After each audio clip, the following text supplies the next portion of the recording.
అధికారం ఉంటే అన్నీ ఉన్నట్టే, ఒక్కసారి అది చేజారిందా ఎన్ని ఉన్నా ఏవీ లేనట్టే.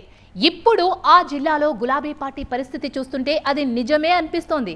గతంలో ఏ కార్యక్రమమైనా హై రేంజ్లో నిర్వహించిన నాయకులు ఇప్పుడు గప్చుపైపోయారు. 10 ఏళ్లు అధికారం చెలాయించి ఇప్పుడు చేతులెత్తేశారు. ఇంతకీ అదెక్కడ? కారు పార్టీకి ఇంతటి దుస్థితికి కారణమేంటి?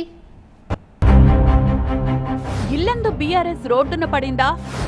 10 ఏళ్ల హంగామా పైన పటారమేనా? లోన లొటారం బయటపడుతోందా? అప్పుడంతా హడావిడి, ఇప్పుడంతా ఖాళీ.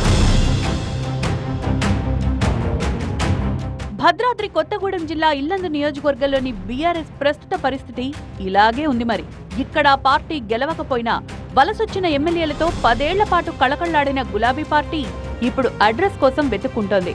2014 ఎన్నికల్లో కాంగ్రెస్ నుంచి గెలిచిన కోరం కనకయ్య ఆ తర్వాత బీఆర్ఎస్ లో చేరిపోయారు. కానీ 2018లో మళ్లీ సీన్ రివర్స్ అయింది. కాంగ్రెస్ తరపున పోటీ చేసిన బానోత్ హరిప్రియకు విజయం దక్కగా ఆమె కూడా బీఆర్ఎస్ వైపు నడిచారు. దీంతో కనకయ్య హరిప్రియ వర్గాల మధ్య రచ్చ మొదలైంది. కాకపోతే 10 ఏళ్ల పాటు అధికార పార్టీగా బీఆర్ఎస్ హడావిడి ఇక్కడ బాగానే కనిపించింది. కానీ ఇప్పుడు సీన్ మొత్తం మారిపోయింది. ఆ హంగామా లేదు, హడావిడి లేదు. ఇల్లందులో అసలు పార్టీ ఉందా లేదా అన్నట్టుగా ఉంది బీఆర్ఎస్ సిచ్యువేషన్. హరిప్రియ ఎమ్మెల్యేగా ఉన్నప్పుడు పార్టీ కార్యక్రమమైనా ప్రభుత్వ కార్యక్రమమైనా క్యాంప్ ఆఫీసే అడ్డాగా మారిపోయేది. దీంతో ప్రత్యేకంగా పార్టీ ఆఫీస్ అనేది ఏర్పాటు చేసుకోవాలి అన్న ఆలోచనే రాలేదు. కాకపోతే కాలం ఎల్లకాలం ఒకేలా ఉండదు కదా. 10 ఏళ్లు తిరిగేసరికి ఇక్కడ అక్కడ కాంగ్రెస్ దే పెత్తనంగా మారిపోయింది. 2023 అసెంబ్లీ ఎన్నికల్లో టికెట్ దక్కకపోవడంతో కాంగ్రెస్ లో చేరి ఆ పార్టీ అభ్యర్థిగా మరోసారి విజయం సాధించారు కనకయ్య. దీంతో బీఆర్ఎస్ డీలా పడిపోయింది. క్యాంప్ ఆఫీస్ ఖాళీ అయినప్పటి నుంచి రోడ్డున పడ్డట్లయింది బీఆర్ఎస్ పరిస్థితి. కనీసం ఓ చిన్న కార్యక్రమం ఏర్పాటు చేసుకోవడానికి కూడా ఆఫీస్ కూడా లేకుండా పోయిందట. ఇటీవల మహిళా దినోత్సవం సందర్భంగా పార్టీ తరపున మహిళా మణుల్ని సన్మానించే కార్యక్రమాన్ని సైతం రోడ్డు మీదే నిర్వహించాల్సి వచ్చిందట.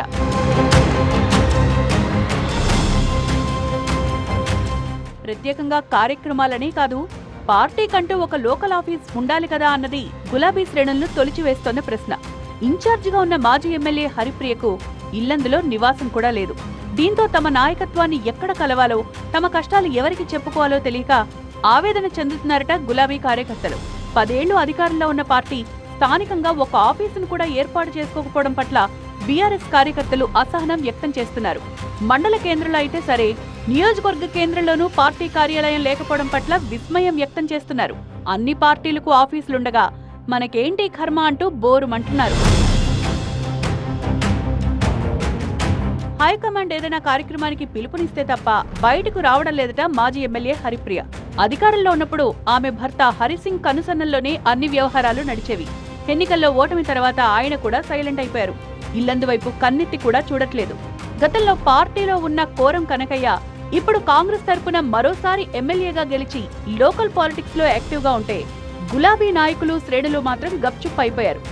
మరి ఇప్పటికైనా హైకమాండ్ కలగజేసుకుని కనీసం ఓ పార్టీ ఆఫీస్ అయినా ఏర్పాటు చేస్తుందో లేదో చూడాలి.